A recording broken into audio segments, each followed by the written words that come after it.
Bienvenue pour cette nouvelle leçon de français SM2 en grammaire. La relation sujet-verbe nous intéresse aujourd'hui, c'est parti! Dans cette leçon, nous allons retrouver deux compétences. Je sais repérer une relation sujet-verbe dans une phrase. Je sais repérer les relations sujet-verbe particulières. Le verbe s'accorde en nombre et en personne avec son sujet. Jusque-là, tout va bien. Dans certaines phrases, la relation entre le sujet et le verbe est particulière, c'est-à-dire un petit peu difficile. On va voir ça dans le détail. C'est le cas quand on a un sujet inversé.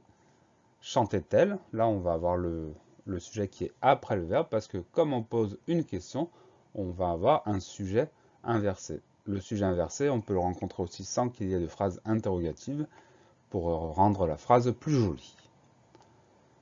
La phrase négative, dans ce cas-là, le sujet est séparé du verbe par la négation. Julie ne chantait pas. Entre le sujet et le verbe, on trouve le ne de la négation. Plusieurs GN pour un seul verbe. Julie et ses petites sœurs chantaient. Là, on a deux GN différents. Julie, ses petites sœurs, qui sont reliées entre elles par une conjonction de coordination. Et tout ça, ça forme le sujet du verbe. Plusieurs verbes pour un seul sujet. Julie chantait et dansait. Donc Julie, c'est le sujet de chantait, mais c'est également le sujet de dansait. Julie n'est pas repris avant dansait parce que sinon ça fait une vilaine répétition.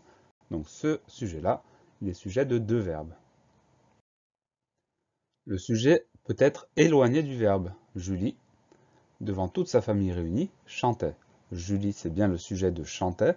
Entre Julie et chantait, on va trouver un morceau de phrase qui apporte une autre indication. Donc, on fait attention. Julie, c'est bien le sujet. Le garçon de ma voisine, sur sa chaise en bois abîmée par les années, chantait. Là, c'est la même configuration. Le garçon de ma voisine, c'est bien le sujet de chantait. Et il est séparé par un morceau de phrase. Le GN est un sujet étendu. Ce garçon, assis sur sa chaise et regardant par la fenêtre, chantait et se cassait la voix.